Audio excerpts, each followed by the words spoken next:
हरे कृष्णा, राधे राधे। आप सभी माताओं बहनों का हमारे YouTube चैनल में दिल से स्वागत है। आप सभी का बहुत बहुत धन्यवाद। आप सबने मेरे YouTube चैनल को इतना प्यार दिया, आप हमारे वीडियो को इतना प्यार देते हैं और हमारे वीडियो को इतनी गहराई से सुनते हैं। आप सभी का तहे दिल से स्वागत है मेरे YouTube चैनल में।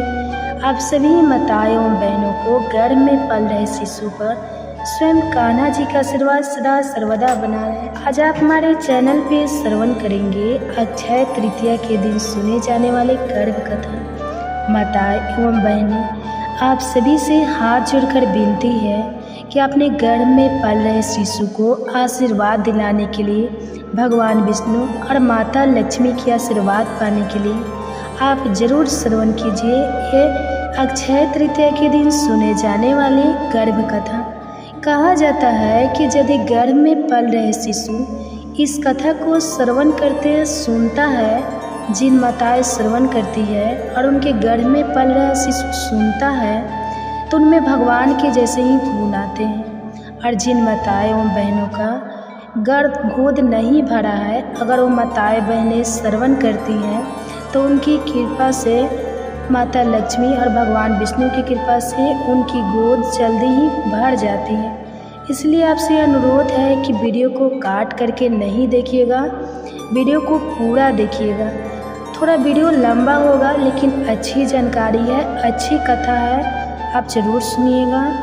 और हो सके तो वीडियो को ज़्यादा से ज़्यादा शेयर कीजिएगा ताकि हमारे जितने भी माताएं बहनें हैं गर्भधारण की हुई है सबके साथ ये वीडियो पहुँच सके, क्योंकि ज्ञान बांटने से ही तो हमें फल मिलता है। इसीलिए वीडियो को पूरा देखिएगा और चैनल पे नए हैं तो फटाक से चैनल को सब्सक्राइब करके बेल बटन को ऑन कर लीजिएगा ताकि ऐसे ही हर व्रत पर्व त्यौहार के दिन सुने जाने वाले गर्भ कथा आप सभी माताओं बहनों के पास सबसे पहले पहुँचे। तो आइए बड़े ही प्रसन्न चितवन से इस कथा की रसपान करते हैं। इसके लिए गर्भवती माता एक शांत अवस्था में बैठ जाए जहाँ बहुत ज़्यादा डिस्टर्ब ना हो और अपने दोनों हाथ को मलता से गर्भ पे रख ले और अपने गर्भ में पल रहे शिशु को धीरे से बुलाए, आओ आओ मेरे बच्चे, आज मैं तुम्हें श्रवण करा रही हूँ अक्षय तृतीया के दिन सुने जाने वाले गर्भ कथा,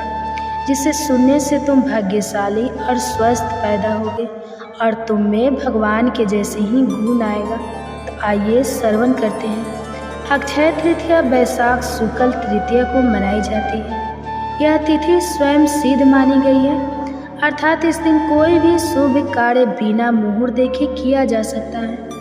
इस दिन किए गए दान, व्रत, जप, तप, स्नान, श्राद्ध आदि अनंत गुना फलदायी होते हैं। अक्षय तृतीया के दिन माता अन्नपूर्णा, भगवान विष्णु, परशुराम जी तथा नर नारायण के अवतार का भी पर्व मनाया जाता है। इसी दिन महाभारत का लेखन कार्य महर्षि वेद व्यास ने प्रारंभ करवाया था। इस दिन विशेष रूप से गर्भ कथा सुनने और सुनाने की परंपरा है, जिससे संतान सुख की प्राप्ति तथा वंश वृद्धि के मार्ग प्रशस्त होते हैं। पुराणों में वर्णित है कि प्राचीन काल में हस्तिनापुर नगरी में सुकेतु नामक एक प्रतापी राजा राज्य करते थे। उनकी महारानी का नाम वसुंधरा था। राजा और रानी दोनों ही धर्मपरायण, न्यायप्रिय एवं प्रजा वत्सल थे, परंतु दोनों को संतान सुख की प्राप्ति नहीं थी। वर्षों तक जप, व्रत, यज्ञ आदि करने पर भी उन्हें संतान का सुख नहीं मिल पाया। रानी वसुंधरा दिन रात इस सोच में डूबी रहती थी कि यदि संतान नहीं होगी तो वंश कैसे चलेगा, कौन इस राज्य को आगे बढ़ाएगा। एक दिन उन्होंने राजपुरोहित से परामर्श किया। राजपुरोहित ने कहा, महारानी, वैशाख मास के शुक्ल पक्ष की तृतीया तिथि को गर्भधान व्रत करें तथा गर्भ कथा का श्रवण करें। भगवान नारायण और माता लक्ष्मी की विधि पूर्वक पूजा करें, इससे संतान प्राप्ति अवश्य होगी। राजा और रानी ने श्रद्धा पूर्वक यह व्रत धारण किया। तृतीया तिथि के दिन ब्राह्मणों को बुलवाकर गर्भ कथा का आयोजन किया गया। वेद पाठी ब्राह्मणों ने गंगा जल से पवित्र होकर संकल्प कराया और कथा प्रारंभ की। प्राचीन काल में मथुरा नगरी में उग्रसेन नामक राजा का राज्य था। उनके पुत्र कंस को अत्यंत प्रिय था, परंतु कंस अधर्मी, अत्याचारी और अहंकारी स्वभाव का था। एक दिन देवकी और वासुदेव के विवाह के उपरांत जब कंस अपनी बहन देवकी को विदा कर स्वयं रथ पर बैठाकर उनके ससुराल चले जा रहा था, तभी आकाशवाणी हुई, हे कंस, जिसे तू इतने स्नेह से विदा कर रहा है, उसी देवकी का 8वां गर्भ तेरा संहार करेगा। यह वाणी सुनते ही कंस क्रोधित और भयभीत हो उठा। वह तत्काल देवकी को मारने के लिए तलवार निकाल उठा, किंतु वासुदेव जी ने उसे शांत किया और वचन दिया कि वे देवकी के गर्भ से उत्पन्न होने वाले प्रत्येक बालक को उसके हवाले कर देंगे। कंस ने वासुदेव का वचन स्वीकार कर लिया और उन्हें बंदी गृह में डाल दिया। देवकी के गर्भों की कथा है। देवकी ने एक एक कर 6 बालकों को जन्म दिया। कंस ने निर्दयता पूर्वक उन सभी शिशुओं को जन्म लेते ही मार डाला। ये 6 पुत्र वास्तव में कंस के पूर्व जन्म के शापित भाई थे, जो अपने कर्मों के फलस्वरूप इस जन्म में देवकी के गर्भ से उत्पन्न हुए थे और कंस के हाथों मारे गए। देवकी के 7वें गर्भ में शेषनाग स्वयं अवतरित हुए, परंतु देवताओं ने देवकी का पीड़ा देखकर भगवान विष्णु से प्रार्थना की।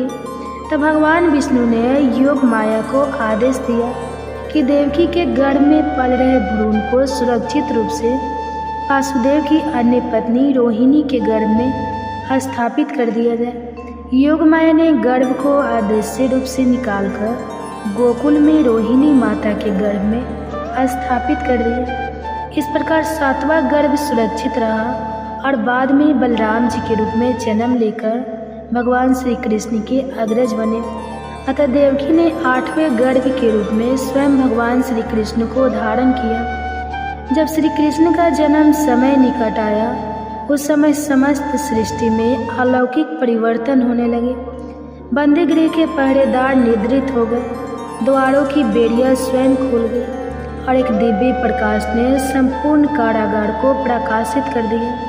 रात की अर्धरात्रि के समय जब आषाढ़ मास की कृष्ण पक्ष की अष्टमी तिथि थी, रोहिणी नक्षत्र में देवकी ने भगवान श्री कृष्ण को जन्म दिया। श्री कृष्ण का रूप अत्यंत मनोहरी था। नेत्र कमल समान, 4 भुजाएं, शंख, चक्र, गदा और पग धारण किए हुए देवकी और वासुदेव ने प्रभु से के दिव्य स्वरूप को देखा और विनत होकर स्तुति की। भगवान श्री कृष्ण ने माता पिता को आश्वस्त करते हुए कहा कि वे उन्हें सामान्य शिशु के रूप में दिखाई देंगे और उन्हें तत्काल गोकुल में यशोदा माता के पास पहुंचा दिया जाए, जहां वे सुरक्षित रहेंगे। वासुदेव जी ने नवजात शिशु श्री कृष्ण को टोकरी में रखकर यमुना नदी पार की और गोकुल में नंद बाबा के घर पहुँचे। वहाँ यशोदा माता ने कन्या योग माया को जन्म दिया था। वासुदेव जी ने श्री कृष्ण को वहाँ सुलाकर कन्या को साथ लिया। कंस ने जब कन्या को मारने का प्रयास किया तो वह आकाश में उड़ गई और भवानी का रूप धारण कर बोली, अरे मूर्ख, तेरा संहार करने वाला तो अन्यंत्र जन्म ले चुका है। कंस भयभीत हो उठा और श्री कृष्ण को खोजने के लिए असुरों को भेजने लगा, परंतु श्री कृष्ण गोकुल में सुरक्षित थे। देवकी के गर्भ की यह कथा बताते हैं कि यदि पुण्य, तपस्या और भगवान का आश्रय हो तो कैसे असंभव भी संभव हो सकता है। भगवान स्वयं अपने भक्तों की रक्षा के लिए दिव्य लीलाएं करते हैं। अक्षय तृतीया के दिन इस कथा को सुनने से गर्भ सुरक्षा, संतान सुख और वंश वृद्धि का वरदान मिलता है। माता देवकी की भक्ति अर्धदैवी स्तुति है।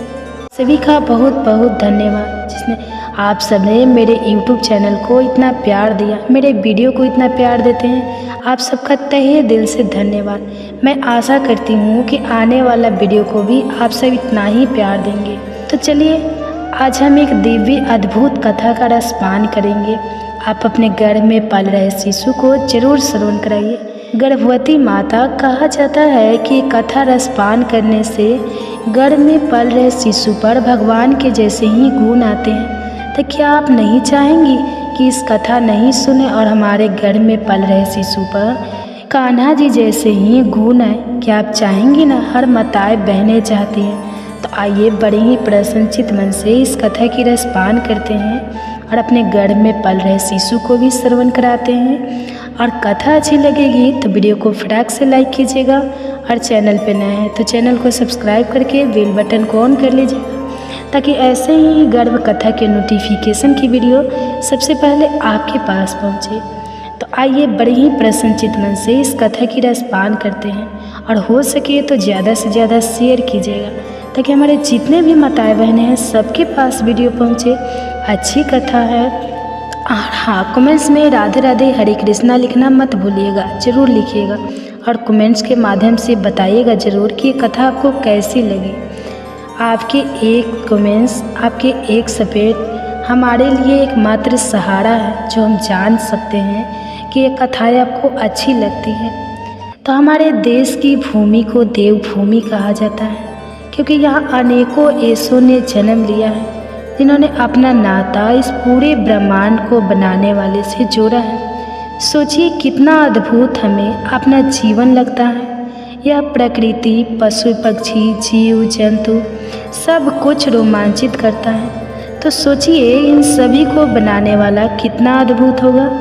आज अपनी संतान को हमारे देश में जन्मी एक ऐसी ही सरल भक्त की कथा सुनाते हैं जिनके लिए स्वयं भगवान ने आंसू बहाए।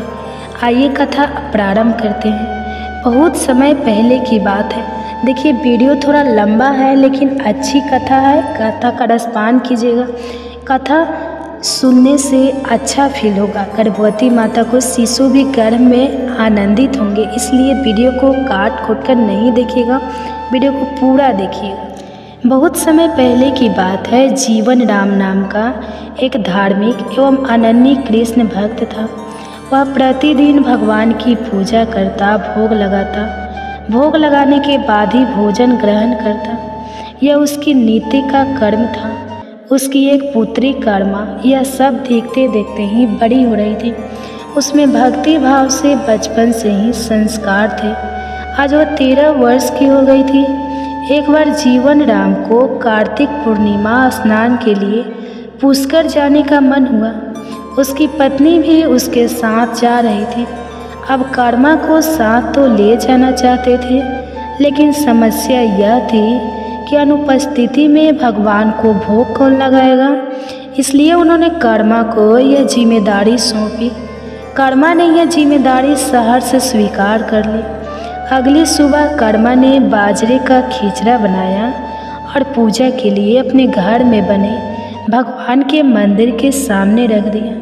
हाथ जोड़ बोली, हे प्रभु, भूख लगे तो भोग लगा हुआ है, आप भोग ग्रहण कर लेना, तब तक मैं घर के काम निपटा लेती हूँ। इसके बाद वह घर के कार्य में जुट गई।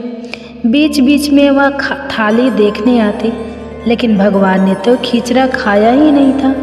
कुछ देर बाद जब भगवान ने भोग ग्रहण नहीं किया तो उसे चिंता हुई कि क्या पता इसमें घी या गुड़ की कमी रह गई हो। उसने जाकर गुड़ और घी अधिक मिलाया, फिर वहीं बैठ गई। अब मायूस होकर उसने कहा, हे प्रभु, आप भोग ग्रहण कर लीजिए। माँ बापू तो पुष्कर नहाने गए हैं। कुछ दिन आपको भोग लगाने की जिम्मेदारी मुझे ही दी गई है, इसलिए आपको भोग लगाने के बाद ही मैं खाना खाऊंगी। परंतु अब भी भगवान ने भोजन ग्रहण नहीं किया। अब कर्मा कुछ समय पश्चाताप उनसे शिकायत करते हुए बोली, जब माँ पिता भोग लगाते हैं तब तो आप कर लेते हैं, आज क्यों भूखे बैठे हैं? खुद भी बैठे हैं और मुझे भी भूखा रखा है। यह सब बोलकर वह छोटी सी कर्मा रोने लगी और भगवान के भोग की प्रतीक्षा करने लगी। परंतु यह क्या, आज तो सुबह से शाम हो चली थी। भूखी कर्मा अब क्या करती?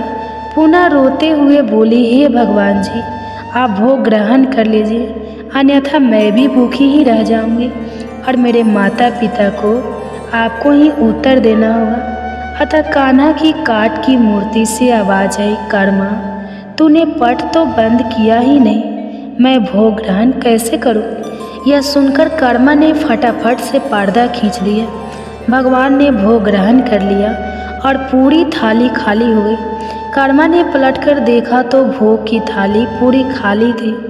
अब कर्मा खुशी से बोली, पहले ही बता देते, खुद भी भूखे रहे और मुझे भी भूखा रख दिया। अब तो प्रतिदिन कर्मा का यही नियम था। वह खिचड़ा बनाते, भगवान भोग लगाते, फिर कर्मा भोग ग्रहण कर लेते। कुछ दिनों बाद जब माता पिता तीर्थ यात्रा से लौटे तो पाते हैं कि नित्य भोग लगता था। माँ ने देखा रसोई घर में गुड़ का मटका पूरा भरा था, अब अत्यधिक खाली हो गया है। उन्होंने कर्मा से पूछा तो कर्मा ने बताया कि भगवान को थोड़ा अधिक गुड़ और घी चाहिए होता है, इसलिए वह ज़्यादा डालती है, और ले दीन हुई परेशानी के बारे में भी बता दिया। सारी बात सुनकर माता पिता चकित रह गए। वे जिन ईश्वर के आशीर्वाद हेतु इतनी दूर तीर्थ यात्रा पर गए, क्या सचमुच वे भगवान उनकी बेटी के हाथ से उनके घर का खिचड़ा खाते हैं? यह कैसे संभव हो सकता है? उन्हें चिंता भी हुई कि बेटी कहीं बावली तो नहीं हो गई। इस पर कर्मा ने कहा, अगर आपको यकीन नहीं है तो कल देख लीजिएगा, मैं खुद भगवान को भोग लगाऊंगी। दूसरे दिन कर्मा ने फिर से खिचड़ा बनाया और मंदिर में भोग की थाली रखकर पट बंद कर दिया। बोला, हे भगवान जी, यह लोग मान ही नहीं रहे हैं कि सारा गुड़ मैंने आपको खिलाया है, आप स्वयं सिद्ध करिए। भक्त की पुकार सुन भगवान को आना ही था। कान्हा खिचड़ी खाने आ गए। जब पट खुला तो जीवन राम और उनकी पत्नी ने देखा कि प्रतिदिन की तरह भोग की थाली खाली है। अब कर्मा का जीवन प्रतिदिन इसी प्रकार बीतने लगा। काल चक्र में कुछ समय पश्चात अब उनके माता पिता का देहांत हो गया। कर्मा अपने साथ कान्हा की मूर्ति लेकर तीर्थ यात्रा पर निकल पड़ी। चलते चलते वह भगवान जगन्नाथ की नगरी पहुंची और वहीं रहने का मन बना लिया। वहाँ भी रोज भगवान को खिचड़ा का भोग लगाते। जिस दिन उन्होंने पहली बार खिचड़ा बनाया उसी दिन उनके पास एक छोटा सा बालक आकर कहता है, माँ, घी की बड़ी अच्छी सुगंध आ रही है, क्या भोजन कुछ बचा है? देवी कर्मा ने कहा, हाँ, आओ बैठो, मैं तुम्हें खिलाती हूँ। यह कहकर उसने बालक को खिचड़ा खाने को दे दिया। बालक पूरे मन से स्वाद लेकर खा रहा था। कर्मा को भी यह देखकर अत्यधिक सुख की अनुभूति हो रही थी। बालक ने खाते खाते पूछा, माँ, मैं कल आऊँगा तभी खिलाओगी? यह सुनकर देवी कर्मा मुस्कुराई और बोली, हाँ पुत्र, तुम प्रतिदिन आओगे, मैं तुम्हें प्रतिदिन खिचड़ा खिलाऊंगी, तुम नहीं संकोच आना। यह सुनकर बालक प्रसन्न हो गया और प्रतिदिन देवी कर्मा के पास खिचड़ा खाने जाया करता। एक दिन एक साधु बाबा ने जाना कि कर्मा सुबह बिना नहाए धोए भगवान को भोग लगाती है, तो वे बोले, हे देवी, आप बहुत धार्मिक महिला हैं, परंतु भोग के भी कुछ नियम होते हैं। आपको बिना नहाए ऐसा नहीं करना चाहिए। आप प्रतिदिन साफ सफाई करने के बाद नहा धोकर ही भगवान का भोग बनाया करें। यह सुनकर देवी कर्मा ने उनकी बात मान ली और अगले दिन से वही करने लगे, परंतु अब भोग बनने में देरी हो जाती और उस बालक को भोग के लिए इंतजार करना पड़ता। इसी प्रकार कुछ दिन बीतते जा रहे थे, परंतु इन दिनों जब जगन्नाथ मंदिर में भगवान का पट भोग के लिए खुलता तो भगवान के मुख पर कीचड़ का जूट लगा होता। पुजारी ने मन ही मन प्रभु से प्रार्थना की, आपकी लीला अपार है, परंतु भोग से पहले आपके मुख पर यह क्या लगा होता है? तब रात्रि में पुजारी के स्वप्न में भगवान जगन्नाथ हैं। उन्होंने पुजारी से कहा, मैं अपनी एक अनन्य भक्त कर्मा बाई के यहाँ खिचड़ा खाने जाता हूँ, परंतु इसी मंदिर के एक साधु ने उन्हें कुछ आम जीवन की बातें और उपासना का तरीका समझा दिया है, जिससे अब उन्हें भोग लगाने में देरी हो जाती है। इसी वजह से मुझे जल्दी जल्दी खाकर आना पड़ता है और मेरे मुंह पर खिचड़ा लगा रह जाता है। पुजारी ने तुरंत साधु बाबा की खोज करवाई।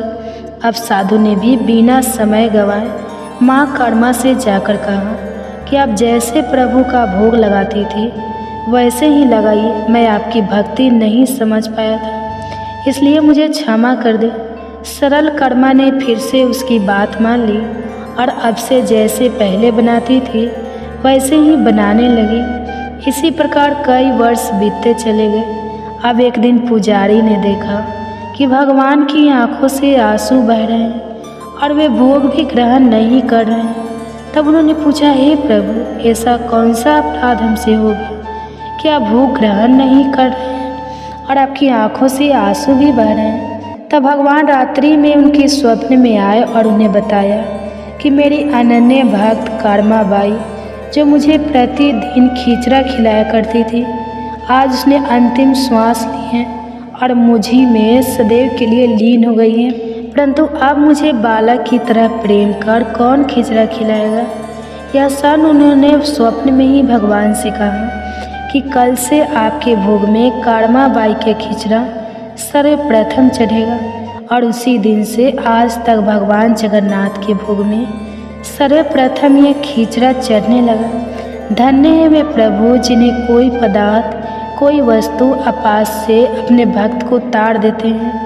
आज इस कथा के माध्यम से मैं हर गर्भवती से भी कहना चाहती हूँ कि कई बार मेरे पास सवाल आता है कि वे गर्भावस्था में ब्रह्मा मुहूर्त में उठकर भगवान का जाप पाठ अनुष्ठान करना चाहते हैं, पर लगता है अभी स्नान नहीं किया, अभी भगवान का मंदिर नहीं सजाया आदि। तो वे सभी जान ले कि क्रिया का अपना महत्व है, पर भक्ति की कोई प्रक्रिया नहीं होती। जितने भक्त उतने प्रकार की भक्ति, और भगवान को भक्त सबसे अधिक प्रिय होते हैं। इसलिए आगे से जब भी आपको अपने भगवान को याद करने का मन करे तो निश्चल भाव से मन ही मन बस उनका जाप शुरू कर दे।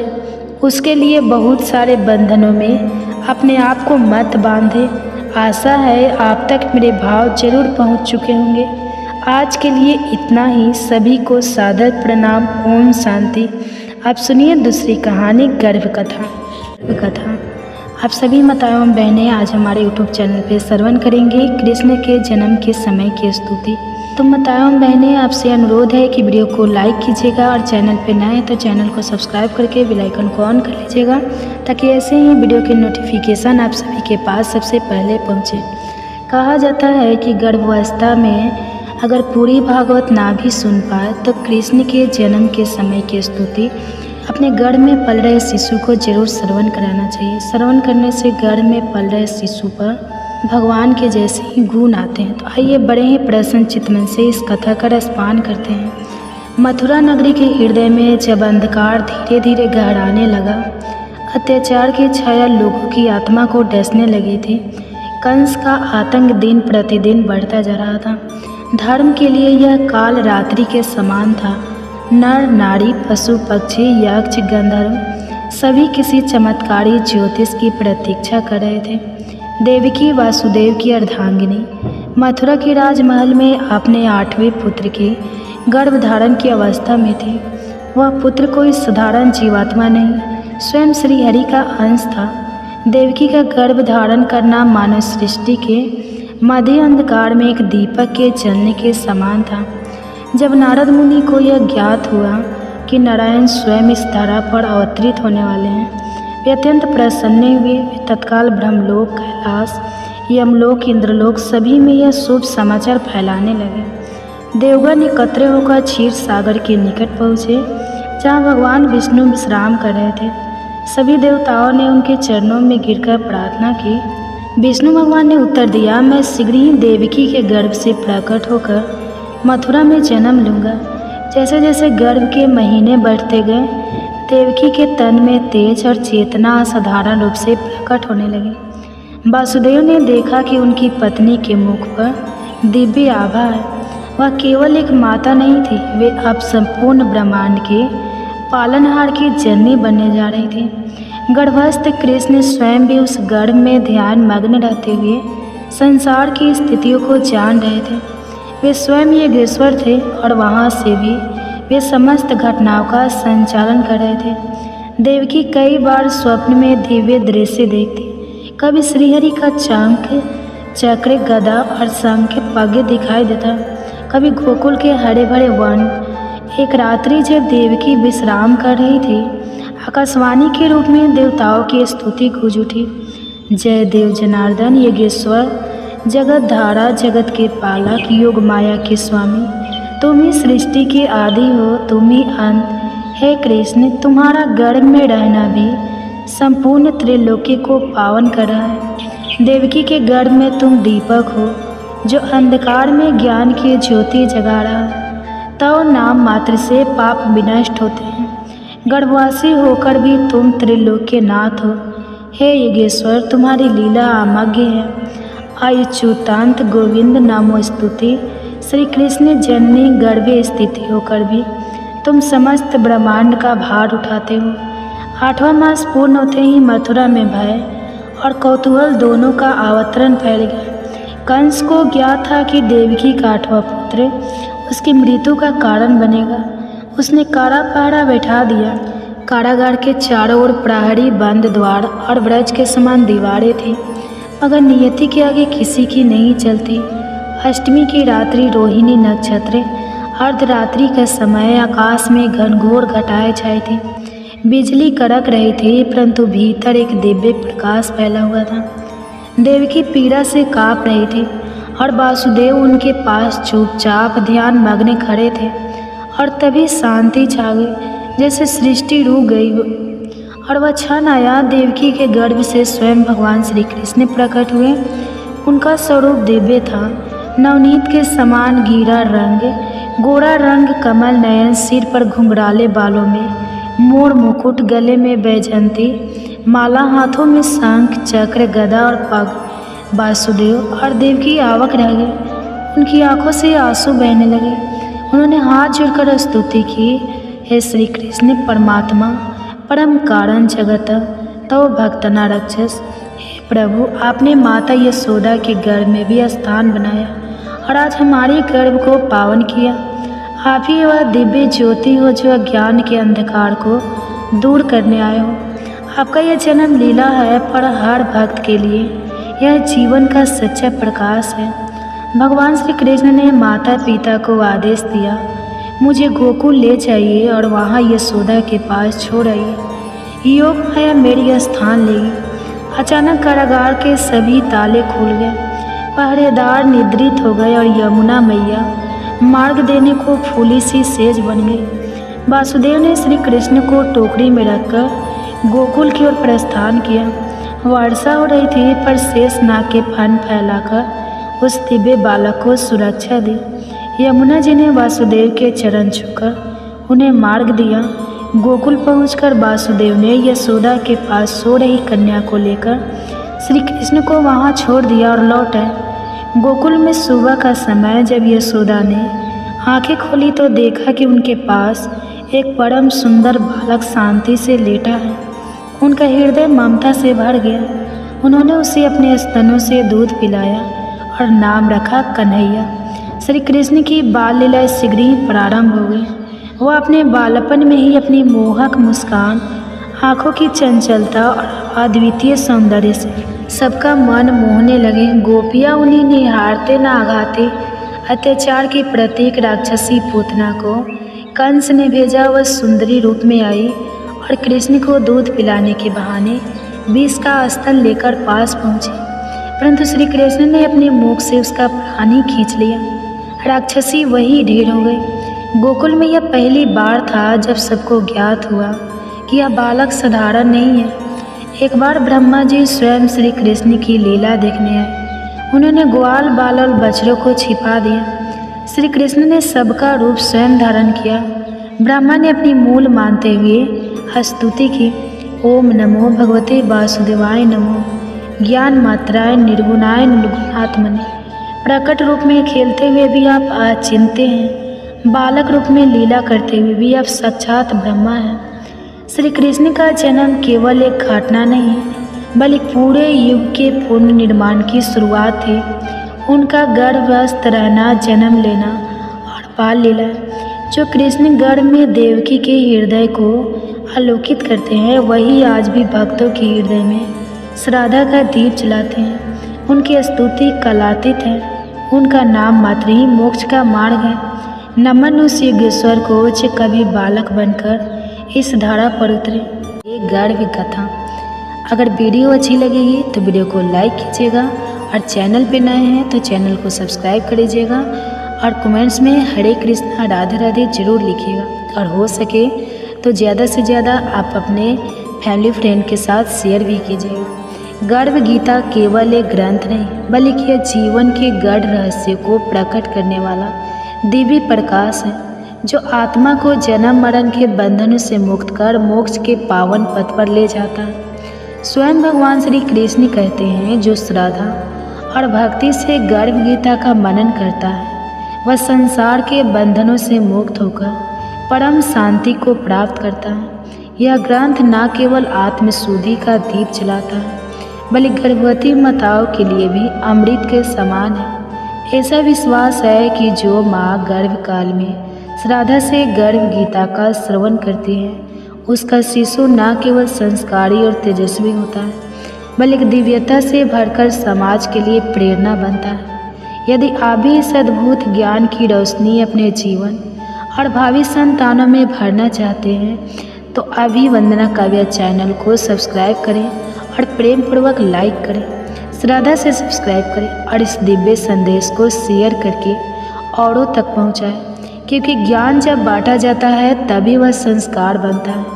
श्री कृष्ण अर्जुन से कहते हैं जब कोई आत्मा माँ के गर्भ में आती है तो वह मांस मज्जा और रक्त से घिरी होती है। छठे महीने तक जब उसका शरीर विकसित होने लगता है तब उसे असहनीय पीड़ा का अनुभव होता है। उस अंधकार में संकुचित और पीड़ादायक स्थान में वह आत्मा कड़ा उठती है और ईश्वर से विनती करती है, हे प्रभु, कौन सा पाप किया था मैंने जो मुझे फिर से इस अंधेरे गर्भ में आना। उस क्षण आत्मा को अपने सारे बुरे कर्म याद आते हैं। वह पश्चाताप करती है, आंसू बहाती है और ईश्वर से प्रार्थना करती है कि वह इस मोह और दुख से भरे संसार में जन्म ना दे। लेकिन ईश्वर मौन रहते हैं क्योंकि उसका जन्म उसके ही कर्मों के अनुसार निश्चित होता है। श्री कृष्ण कहते हैं गर्भ की पीड़ा मृत्यु लोक से भी अधिक होती है। यह वह आग है जिसमें आत्मा अपने ही कर्मों की तपन से झुलसती है।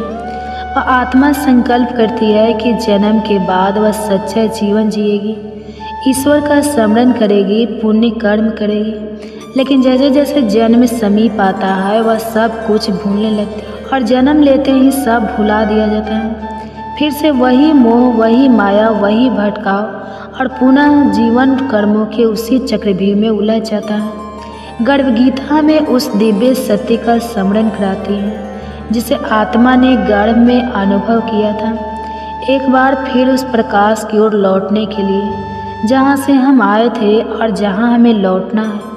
गर्भ गीता केवल एक शास्त्र नहीं बल्कि मानव जीवन का दर्पण है। यह हमें यह समझने में सहायता करता है कि हमारे कर्म ही हमारे भविष्य की नींव है। यह ग्रंथ न केवल हमें आत्मज्ञान की ओर ले जाता है बल्कि हमारे जीवन को सच्चे अर्थों में सार्थक और प्रकाशमय बनाता है। गर्भ संस्कार की भक्ति और प्रभाव हमारे प्राचीन ग्रंथों में बार बार दर्शाए गए हैं। महाभारत में वीर अभिमन्यु इसका अनुपम उदाहरण है। जब अर्जुन सुभद्रा को युद्ध की एक जटिल रचना चक्रव्यूह को भेदने की विधि समझा रहे थे तब गर्भ स्थित अभिमन्यु ने वह सवाल ध्यान पूर्वक सुना और वही ज्ञान वह दिव्य श्रवण भविष्य में क्षेत्र के रणभूमि में उसकी शक्ति बनकर प्रकट हुई। इसी प्रकार मार्कंडेय पुराण में सती मदालसा का वर्णन आता है। एक ऐसी दिव्य माता जो अपने गर्भस्थ शिशु को ज्ञान, विवेक और वैराग्य के संस्कारों से पोषित करती थी। वे अपनी संतान के गुण, स्वभाव और चरित्र को उसी समय गढ़ देती थी जब वह केवल गर्भ में था। उनकी गोद में जन्म लेने वाला हर शिशु मुनियों जैसा शांत, ज्ञानी और सत्य पाठ का अनुयायी होता। गर्भ गीता और ऐसे दिव्य उदाहरण हमें यह सिखाते हैं कि गर्भ केवल जीवन की शुरुआत नहीं बल्कि आत्मा के संस्कारों का बीजारोपण है।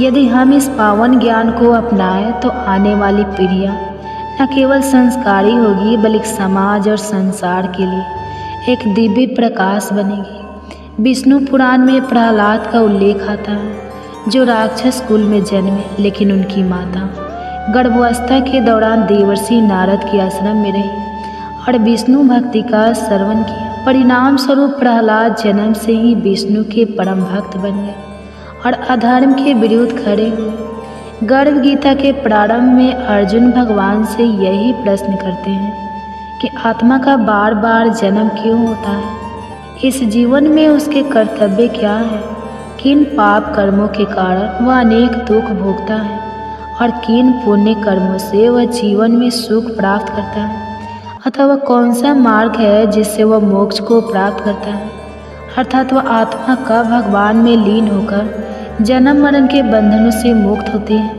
लेकिन जिन्हें मुक्ति नहीं मिलती, उन्हें विभिन्न योनियों में जन्म लेकर अपने पूर्व जन्मों के अच्छे बुरे कर्मों का फल भोगना पड़ता है। भगवान श्री कृष्ण मंद मुस्कान के साथ कहते हैं, हे अर्जुन, सच्चा भक्त वह नहीं जो केवल शब्दों में मेरा नाम लेता है, बल्कि वह है जो अपने हृदय में संपन्न की ज्योति प्रज्वलित करता है, जो अपने कर्मों को मेरी भक्ति में अर्पित करता है, जो मोह और अहंकार से मुक्त होकर प्रेम और सेवा के मार्ग पर चलता है। वही मेरा सच्चा भक्त है, जो मुझे केवल मंदिरों में नहीं बल्कि प्रत्येक जीव में देखता है, जो किसी को अपने से ना ऊंचा मानता है ना नीचा, जो निंदा और प्रशंसा से परे रहता है, वही वास्तव में मेरे चरणों का अधिकारी है। श्री कृष्ण की इन वाणी से अर्जुन के हृदय में भक्ति की लहरें उमड़ पड़ी। उसने श्रद्धा से सिर नवाया और निवेदन किया, हे माधव, फिर यह संसार अज्ञान में क्यों भटकता है, क्यों यह मोह माया में उलझता, इतना दुख सहता है।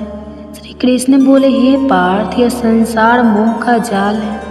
मनुष्य अपने ही कर्मों में उलझकर जन्म और मरण के चक्र में फंस जाता है। जिसे वह सुख मानता है वही अंतर दुख का कारण बनता है। जिस दिन यह समझ जाएगा कि ना कुछ उसका था और ना कुछ उसका रहेगा, बस वही क्षण उसके मोक्ष की ओर पहला कदम होगा।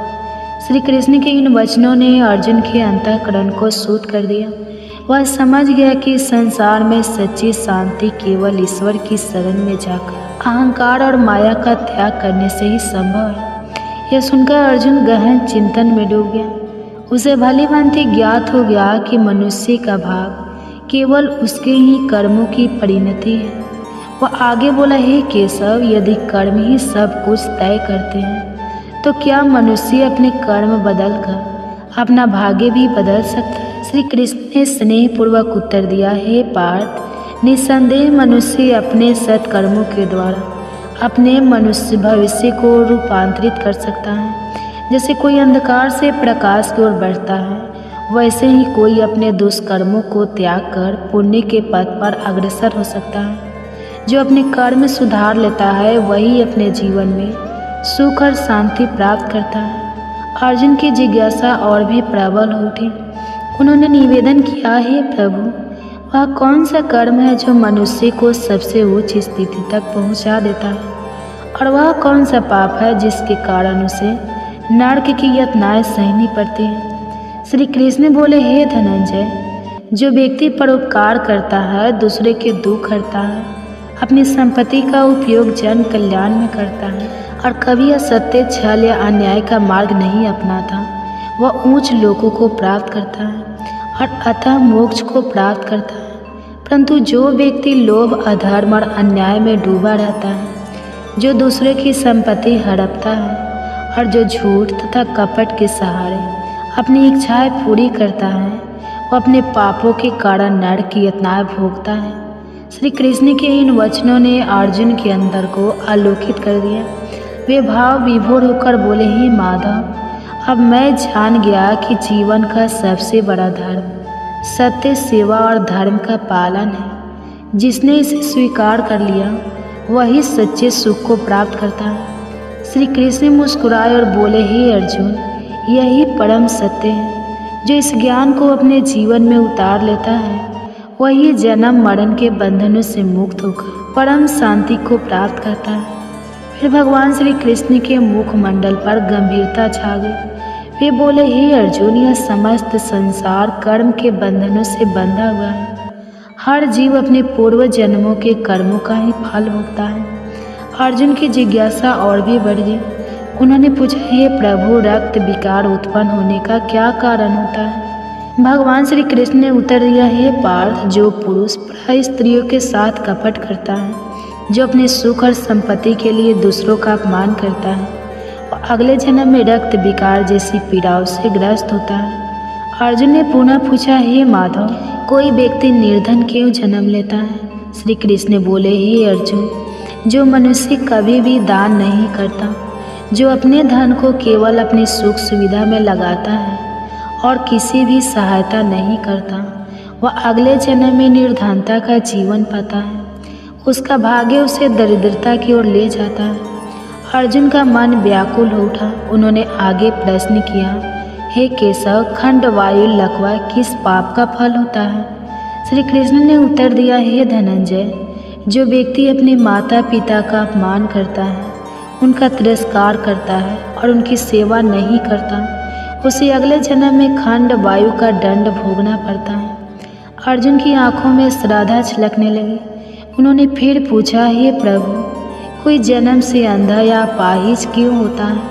भगवान श्री कृष्ण बोले, हे अर्जुन, जो व्यक्ति जीवन में अन्याय करता है, जो किसी निर्देश के नेत्रों में आंसू लाता है, जो किसी की टांगे तोड़ने या उसे अपाहिज बनाने का अपराध करता है, वह अगले जन्म में स्वयं अंधवंतर या अपांगता का कष्ट झेलता है। अर्जुन का हृदय पीड़ा से भर उठा। वे बोले, हे प्रभु, कुछ स्त्रियां बाल विधवा क्यों होती हैं? श्री कृष्ण उत्तर देने लगे, हे अर्जुन, जो स्त्रियां अपने पति के साथ छल करती हैं, जो अपने जीवन को झूठ और कपट से चलाती हैं, वे अगले जन्म में बाल विधवा बनती हैं। ऐसे कर्म उन्हें दुख और पीड़ा के पथ पर ले जाते हैं। अर्जुन ने एक लंबी सांस ली और पूछा, हे माधव, यदि कर्म ही सर्वश्रेष्ठ है, तो क्या मनुष्य अपने कर्मों को बदलकर अपने भविष्य को भी बदल सकता है? श्री कृष्ण मुस्कुराए और बोले, हे पार्थ, निसंदेह जो व्यक्ति अपने कर्मों को सुधार लेता है, जो सत्य, धर्म और सेवा के मार्ग पर चलता है, वह अपने जीवन को उज्जवल बना सकता है। इस संसार में एक ही अपरिवर्तनीय सत्य है, कर्म जो जैसा करता है वैसा ही फल प्राप्त करता है। अर्जुन ने हाथ जोड़ते हुए कहा, हे प्रभु, आपने जो ज्ञान दिया उसने मेरे अंतःकरण को शांति से भर दिया है। अब मैं जान गया हूँ कि जीवन में सबसे बड़ा धर्म सत्य, भक्ति और सेवा है। भगवान श्री कृष्ण मुस्कुराए और बोले, हे अर्जुन, जो इस ज्ञान को अपने जीवन में उतारेगा वह जन्म मरण के बंधन से मुक्त होकर परम शांति को प्राप्त करेगा। फिर श्री कृष्ण ने अर्जुन की ओर करुणा भरी दृष्टि डालते हुए कहा, हे पार्थ, निसंदेह मन अत्यंत चंचल और बलशाली है।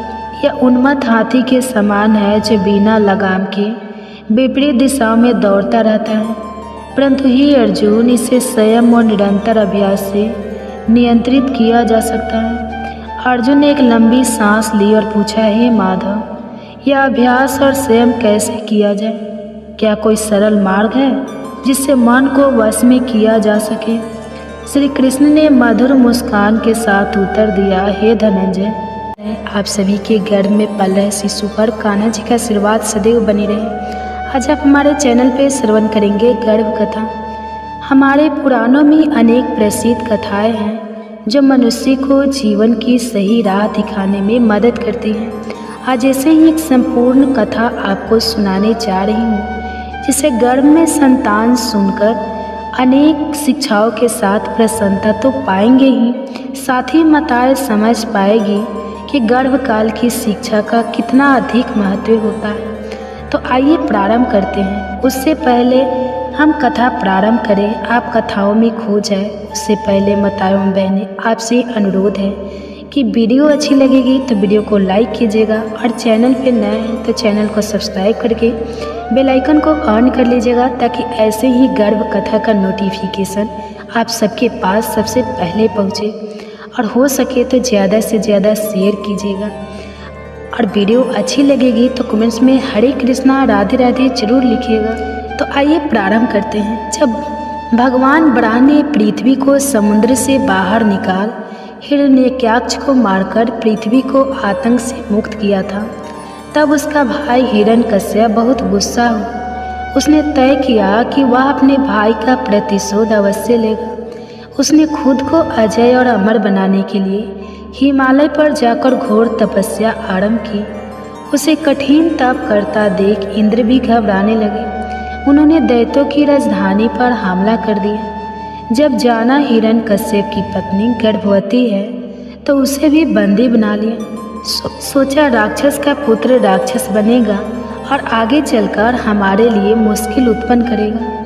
हिरण्यकश्यप वहाँ था नहीं, इसलिए दैत्य हारकर भागने लगे। देवताओं ने दैत्यों की राजधानी लूट ली। इंद्र ने हिरण्यकश्यप की पत्नी क्यादु को बंदी बना लिया और स्वर्ग ले जाने लगा। पर तभी रास्ते में देवर्षि नारद मिले। उन्होंने इंद्र से कहा, तुम दैत्य राज की पतिव्रता पत्नी को मत ले जाओ, यह महापाप है। इस पर इंद्र ने अपना उद्देश्य बताया कि जन्म के बाद वह संतान का वध करेगा, फिर देवी क्यादु को भी छोड़ देगा। तब नारद जी ने समझाया, गर्भ में संतान के संस्कार बदले जा सकते हैं। यह संतान भगवान श्री विष्णु की परम भक्त बनेगी। बस तुम क्यादु पुत्री को मुझे सौंप दो। इंद्र ने देवर्षि की बात मान ली और अब क्यादु देवराज के बंधन से मुक्त हो गई। वे देवर्षि के आश्रम में रहने लगे जब तक उसके पति तपस्या से वापस नहीं लौट आते। उसके लिए और कोई सुरक्षित जगह थी भी नहीं। देवर्षि उसे अपनी पुत्री की तरह मानते। गर्भस्थ संतान को भागवत भक्ति का उपदेश देते। गर्भ में प्रहलाद भी उन उपदेशों को सुन बड़ा ही आनंदित होता। कुछ वर्षों बाद जब हिरण्यकश्यप वरदान प्राप्त कर लौटा, उसने सभी देवताओं को जीत लिया। सभी लोकपालों को हराकर उनकी सारी संपदा छीन ली। भगवान से उसे विरोध था, इसलिए ऋषियों को परेशान करता यज्ञ रोक दिए। धर्म के खिलाफ खड़ा हो गया। सब तरह सिर्फ उसे ही भगवान के समान पूजने की आज्ञा थी। इधर पुत्र प्रहलाद और पत्नी भी अब उसके पास लौट आए थे। प्रहलाद की शिक्षा के लिए उसने अपने गुरु शुक्राचार्य के पास उसे भेजा, और तब शुक्राचार्य जी तपस्या में व्यस्त थे, इसलिए गुरु के पुत्र सन और अम्बरक उसे शिक्षा देने लगे। एक दिन प्रहलाद वापस घर आए। माँ ने खूबसूरत वस्त्रों से सजाया, पिता ने गोद में बैठाया। फिर उससे पूछा कि तुमने अभी तक क्या सीखा है। तब प्रहलाद उत्तर देते हैं, पिताजी, सभी लोग संसार में मोहित रहकर उद्विग्न रहते हैं। मेरा मानना है कि हमें अंतःकरण में श्री हरि की शरण लेनी चाहिए। हिरण्यकश्यप जोर से हंस पड़ा। उसे लगा कोई दुश्मन उनके पुत्र प्रहलाद को यह ज्ञान सिखा रहा है। उन्होंने अपने गुरु के पुत्रों से कहा, तुम्हें प्रहलाद को सुधारना होगा। उसे दैत्य कुल के उचित आदर्श, धर्म और काम की शिक्षा दो। गुरु के पुत्र ने प्रहलाद को अपने पास बुलाया और पूछा, तुमने यह अज्ञान कहाँ से सीखा?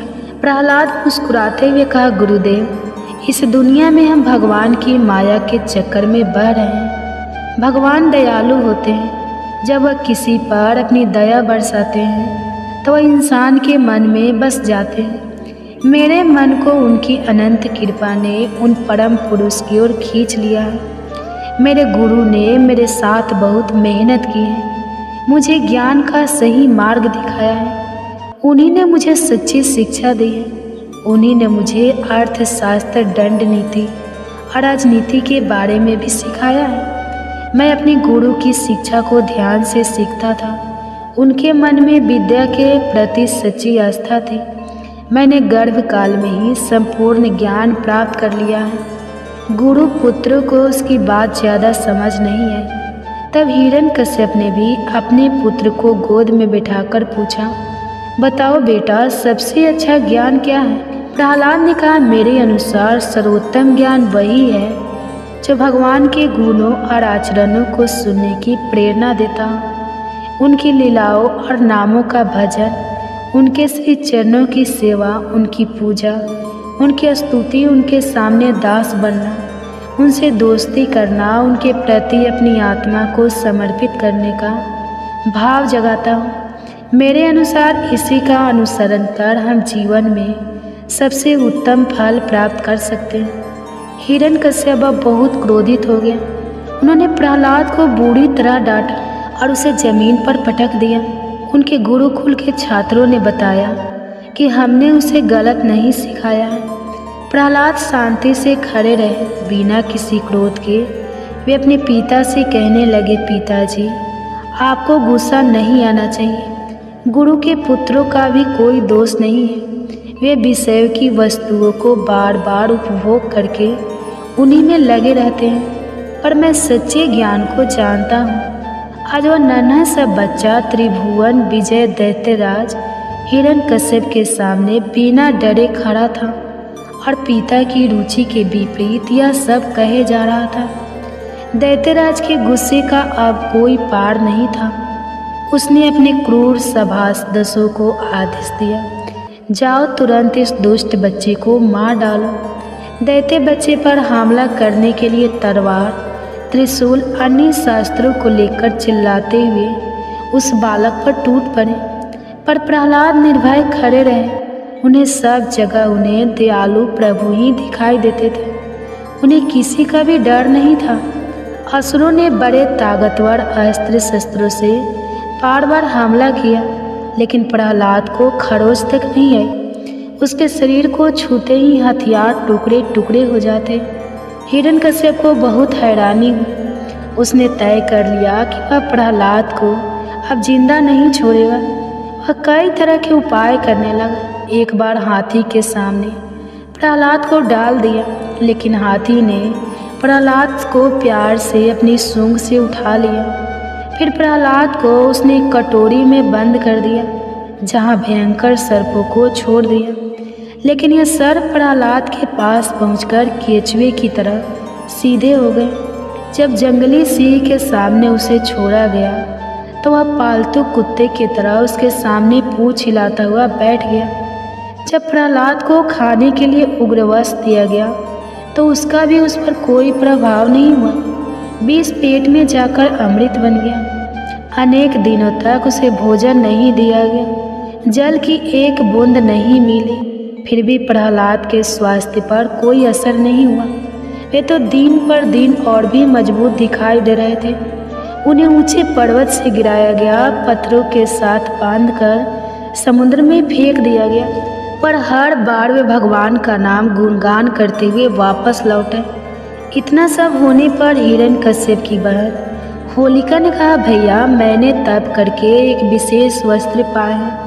वे वस्त्र अग्नि में नहीं जलते, इसलिए मैं उन वस्त्रों को पहनकर प्रहलाद की गोद में लेकर अग्नि में बैठ जाऊंगी। तब देखते ही कौन सी माया उसे बचा पाएगी। हिरण्यकश्यप को प्रस्ताव पसंद आया और ऐसे ही व्यवस्था की गई। परंतु भगवान की लीला यहाँ भी सबने देखी। होलिका का वस्त्र उड़ गया और वह जलकर खाक हो गई। वही प्रहलाद का बाल भी बाका नहीं हुआ। उसने पुनः अपने पिता को समझाया, भगवान से नफरत करना बंद करो। भगवान नाम का प्रभाव देखो कि अग्नि भी मुझे शीतल लगती है। अभी भगवान श्री हरि का नाम लो और संसार के सारे तपों से मुक्त हो जाओ। राक्षस राजा हिरण्यकश्यप के साथ कई राक्षसों ने उसे माया के साथ डराने के अनेक प्रयोग किए, लेकिन प्रहलाद के सामने माया की भी एक नहीं चलती। जैसे ही वे अपनी आंखें उठाते, मायावी दृश्य समाप्त हो जाते। हिरण्यकश्यप अति क्रोध में भरकर प्रहलाद को सभा में बुलाते हैं और गुस्से में पूछते हैं, कहाँ है तेरा भगवान? क्या तुम इसे खंभे में भी देखते हो? तब प्रहलाद ने कहा, हाँ पिताजी, मैं उन्हें यहाँ भी देखता हूँ। तब क्रोध में सिंहासन से उठकर उसने बड़े जोर से खंभे को एक घूंसा मारा। उस खंभे में से एक महाभयंकर दहाड़ उठी, जैसे सारा ब्रह्मांड फट गया हो। सभी लोग भयभीत हो गए। हिरण्यकश्यप भी इधर उधर देखने लगा। उसने देखा खंभा बीच से फट गया है और वहाँ से मनुष्य के शरीर और सिंह के मुख की अद्भुत भयंकर आकृति प्रकट हो रही है। भगवान नरसिंह बहुत तेजी से आगे बढ़ रहे थे और वे गरजने लगे। उन्होंने दैत्य राजा हिरण्यकश्यप को पकड़ लिया और जिस दैत्यराज के पास वरदान था कि वह किसी भी घर के अंदर या बाहर, दिन में न रात में, धरती पर या आसमान में किसी भी प्राणी, किसी भी हथियार, किसी भी मनुष्य, पशु, किसी भी जीवित निर्जीव प्राणी से नहीं मरेगा, किसी भी अस्त्र शस्त्र का प्रभाव उस पर नहीं होगा। उसे भगवान ने अपनी जंघ पर रखकर अपने नाखूनों से उसका पेट फाड़ दिया। दैत्यराज हिरण्यकश्यप का अंत हुआ, लेकिन भगवान नरसिंह का क्रोध अभी शांत नहीं हुआ। वे बार बार गरज रहे थे। इसके बाद ब्रह्मा, शंकर और अन्य देवता उनकी स्तुति करने लगे। माँ लक्ष्मी भी भगवान के विकराल क्रोधित रूप को देखकर बहुत डर गई। उनकी हिम्मत नहीं हुई कि वह उनके पास जाए। आखिर ब्रह्मा जी ने प्रहलाद को भगवान नरसिंह को शांत करने के लिए इशारा किया। तब प्रहलाद निर्भय होकर भगवान के पास गए और उनके चरणों में गिर गए। भगवान ने स्नेह से उन्हें उठा लिया, अपनी गोद में बैठा लिया। वे बार बार प्रहलाद को चाटते हुए कहने लगे, बेटा प्रहलाद, मुझे माफ़ कर दो। मुझे आने में बहुत देर हो गई, तुम्हें बहुत कष्ट सहना पड़ा, मुझे क्षमा कर दो। प्रहलाद का गला भर है। आज त्रिभुवन के स्वामी उनके सिर पर अपना आशीर्वाद देकर उन्हें प्यार से छू रहे थे। प्रहलाद जी धीरे धीरे खड़े हुए। उन्होंने अपने हाथ जोड़कर भगवान की प्रशंसा की, बड़े भक्ति भाव से भगवान की महिमा गाई। आखिरकार भगवान ने उनसे एक वरदान मांगने के लिए कहा। प्रहलाद ने कहा, प्रभु आप वरदान देने की बात करके मेरी परीक्षा क्यों लेते हैं? वह जो अपने स्वामी की सेवा का पुरस्कार चाहता है वह तो व्यापार है, मैं तो सिर्फ सेवक हूँ आपका। मुझे किसी भी प्रकार की कोई भी पुरस्कार की इच्छा तक नहीं।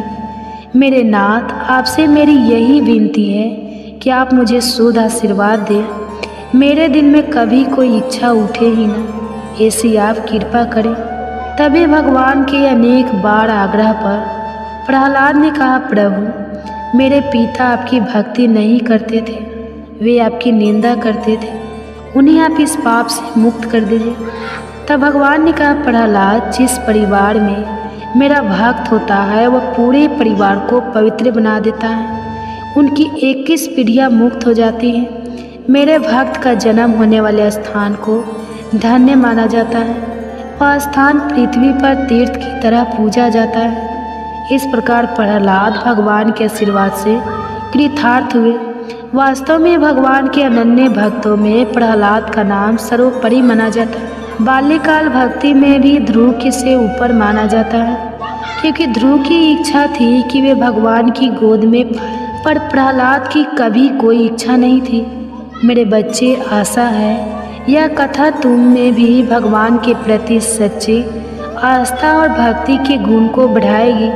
तुम अपने जीवन को एक उद्देश्यपूर्ण और सार्थक रूप से जी पाओगे। यही तुम्हारी माँ की मंगल कामना है। चलो अब तुम आराम करो। आज के लिए इतना ही।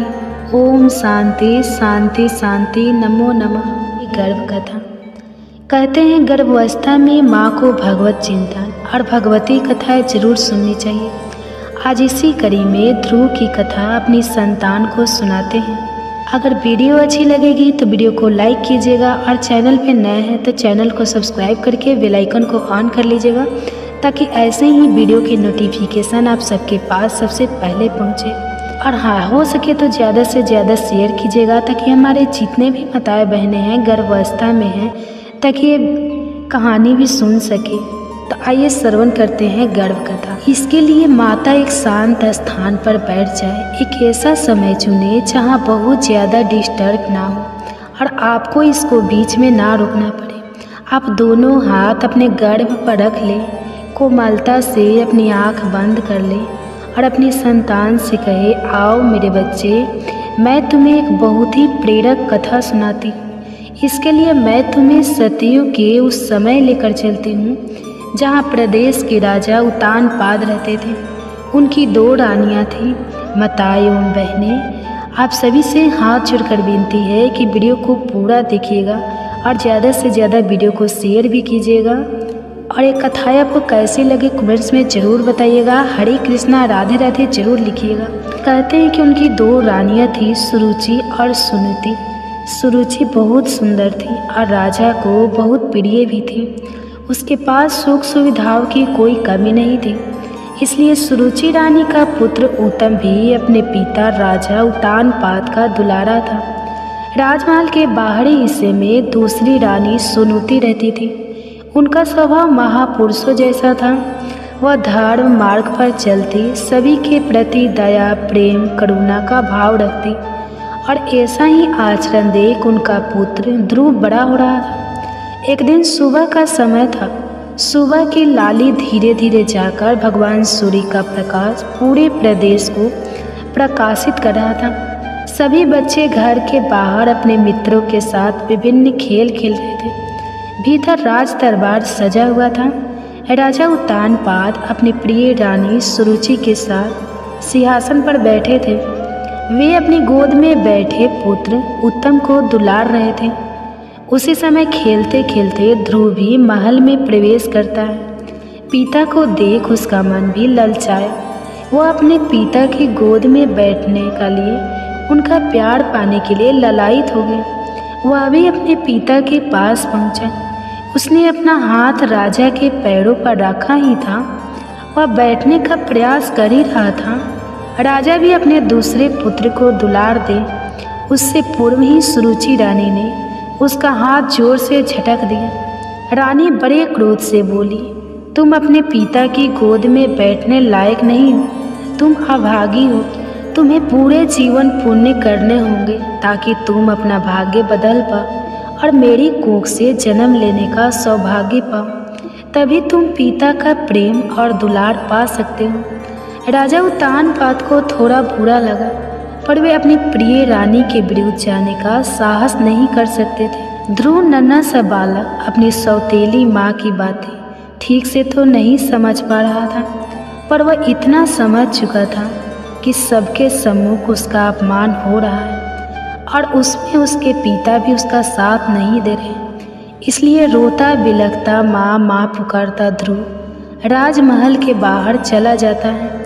पूजा कक्ष में बैठी रानी सुनीति अपने पुत्र की आवाज़ सुनकर कांप गई। वह बाहर भागते हुए गई और अपने बच्चे को सीने से लगा लिया। मन ही मन किसी अप्रिय घटना का सोचकर उसका हृदय भर रहा था।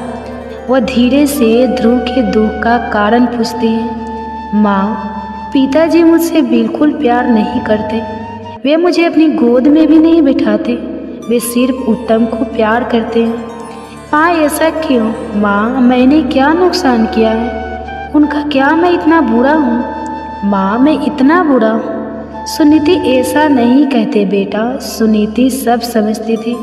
फिर उस नन्हे से बालक को कैसे समझाती, क्या बताती कि क्यों उनके पिता ने उन्हें और ध्रुव को इस प्रकार का जीवन दिया है। सुनीति स्थिति को समझते हुए अपने बेटे को कहती है, मेरे बच्चे, तुम्हारे लिए पिता से श्रेष्ठ गोद और उच्च सिंहासन सुरक्षित रखा गया है। तुम्हें संसार के सबसे बड़े राजा की गोद में बैठना है। इस तरह कहकर अपने मंदिर में विराजित भगवान नारायण की तस्वीर दिखाती है। उनकी गोद, भगवान की गोद ध्रुव की आंखों में चमकती, पर वह अभी सिर्फ 6 साल का नन्हा बालक था। माँ के उत्सुक स्वर में पूछता है, माँ, मैं उन तक कैसे पहुँचूँ? कैसे मैं उनकी गोद में बैठूँगा? माँ को भी आज जाने कहाँ से हिम्मत आ रही थी। वह ध्रुव की सभी बातों का स्पष्ट उत्तर दे रही थी। कहती है वह मार्ग श्रेष्ठ है, इसलिए उसे पाना भी थोड़ा मुश्किल है। पर ध्रुव को अब किसी बात का भय नहीं था। उसे तो बस उनकी गोद का इंतजार था। वो अपनी माँ से पूछता है, माँ, अब आप जल्दी बताओ, वह मैं कैसे पा सकता हूँ?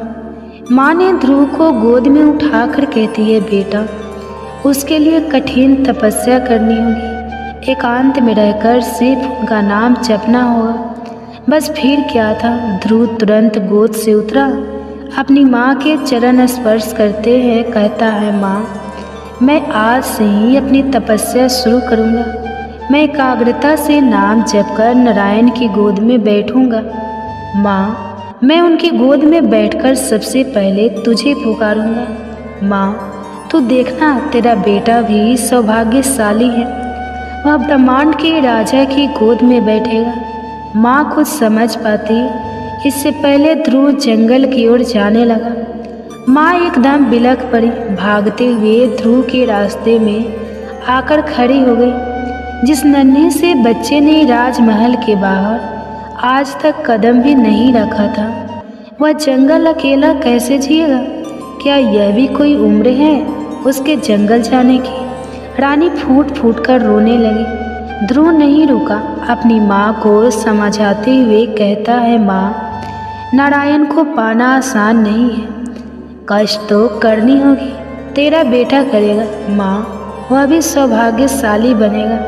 माँ रोए जा रही थी, वह आगे बढ़ता जा रहा था। धीरे धीरे सांझ होने लगी, रात अंधेरी छा रही थी। उसका मन भी डर रहा था, मन कर रहा था फिर से अपनी माँ के आंचल में चला जाए, उसकी गर्माहट में रोते रोते सो जाए। पर तुरंत उसे अपनी सौतेली माँ के कहे शब्द याद आ रहे थे, इसलिए वह दुगुनी रफ्तार से आगे की ओर बढ़ रहा था। वह कुछ समझ पाता उससे पूर्व ही कुछ स्वर सुनाई दिए, नारायण नारायण। देवर्षि ऋषि नारद भगवान की इच्छा के अनुरूप ही नन्हे ध्रुव का मार्गदर्शन करने आए थे। वे बालक के दर्द को समझ रहे थे, साथ ही उसका भविष्य भी जानते थे, इसलिए उसे उचित स्थान और भगवान का मंत्र सिखा दिया।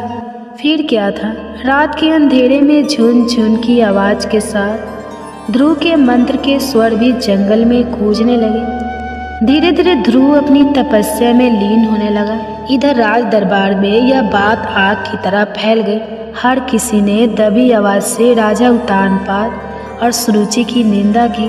राजा उत्तानपाद की भी आंखें अब खुल गई थी। उन्हें अपने मासूम से बेटे का चेहरा ही नजर आ रहा था। उसका हुआ चेहरा देखकर वे भी अंदर से काँप रहे थे। उन्हें लग रहा था कि वास्तव में वे कैसा भयंकर पाप कर बैठे हैं। इधर सुनुति का रो रो कर बुरा हाल था।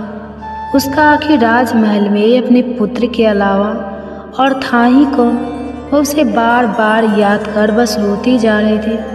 राजा भी अब अपनी गलती को मानकर ध्रुव को मनाने के लिए जंगल की ओर निकल रहे थे, पर तभी उन्हें पूंजी मिल गए जिन्होंने राजा को रोक दिया। आपका पुत्र कोई साधारण पुत्र नहीं है, वह तेजस्वी बालक सचमुच नारायण की गोद में विराजेगा। आपके और आपके राज्य की कृति को संपूर्ण ब्रह्मांड में फैलाएगा। उसका जन्म इसी हेतु हुआ है, इसलिए हे राजन, आप शक ना करें, बल्कि निश्चिंत रहें, वह जल्दी ही आप सभी के पास लौट आएगा। इधर ध्रुव अपनी तपस्या में लीन था। जंगली जानवरों की आवाज़, उनके सताने का भय आसपास हमेशा बना रहा था। कभी बंदरी के समीप उसके बच्चे को लिपटा देखता तो उसका मन भी भरता, पर वह किसी भी कीमत पर लौट जाना नहीं चाहता था। 6 साल के बच्चे का ऐसा दृढ़ निश्चय कि अनेक प्रलोभन, अनेक भय दिखाने पर भी वह नारायण जब से अलग नहीं हुआ।